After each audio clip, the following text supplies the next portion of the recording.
Democrat presidential hopefuls Elizabeth Warren and Bernie Sanders before their falling out, on July 30, 2019 in Detroit. Photo by Brendan Smialowski, AFP via Getty Images. I'm almost as upset that Democratic presidential candidates are squabbling as I am that Prince Harry and the former Meghan Markle apparently don't want to live in Los Angeles until President Donald Trump leaves office. Double bummer. Speaking of doubles, did you know that Sens. Elizabeth Warren and Bernie Sanders have accused each other of lying? How can this be? Progressives don't lie. With that in mind, one of them must be lying.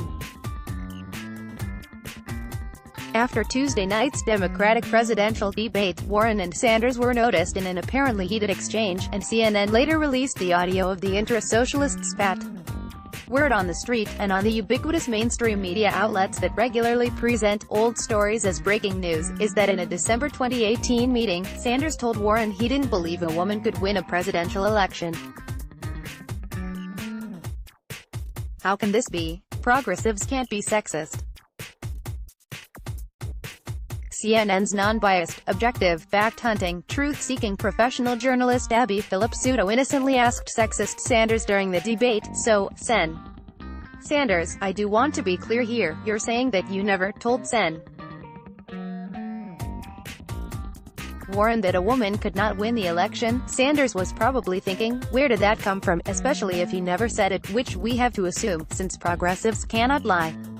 Sanders predictably replied, that is correct, at which point Warren must have been furious because she knew he was lying, except she also must have been conflicted knowing that progressives don't lie. Then Philip turned to Warren and asked, Sen. Warren, what did you think when Sen. Sanders told you a woman could not win the election? You might be thinking, wait, how can Philip assume a fact not in evidence, that Warren's version of the 2018 meeting is presumptively true and Sanders isn't? But if you are the least bit enlightened, you would then have to catch yourself and broom such a wicked thought from your mind because you know CNN doesn't employ biased and palpably unfair reporters. Characteristically mild-mannered law professor Jonathan Turley was uncharacteristically outraged by CNN's taking sides. He tweeted, CNN has long been viewed as anti-Sanders, but this is incredible. After asking Sanders to repeat his denial, Abby Phillips asserted that Sanders was lying. Senator Warren, what did you think when Senator Sanders told you a woman could not win the election? Now fast forward to the post-debate stage when Warren and Sanders stood before each other like passive progressive warriors, ready to accuse each other of dissembling. Warren drew first blood, saying to Sanders, I think you called me a liar on national TV. The ordinarily garrulous Sanders laconically replied, what? Warren then repeated the accusation verbatim, which is pretty impressive considering the emotion that must have been coursing through her blue state veins. The sometimes truculent Sanders showed unusual restraint and said, you know, let's not do it right now, which would be disturbing if we didn't understand the context. Admittedly, I'm a little disappointed in Bernie, who should have said, yes, it was either call you a liar or call myself one, and I'm going to have to go with me. I hope you understand, but he didn't, which makes me think I should find myself another favorite socialist. So, what are we to make of all this? Who do you think might be fibbing? I'm going to have to go with Pocahontas, because she has built her career on prevarication, and because her allegation doesn't ring true. I acknowledge the possibility that Sanders could be slipping, but he surely remembers that Hillary Clinton won the popular vote against Donald Trump, and in the Electoral College-hating progressive world, this means she won the election. Plus, I just think Sanders is more authentic than Warren.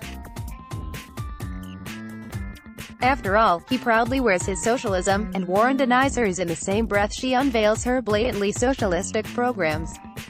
This car wreck of a Democratic primary campaign just keeps getting messier.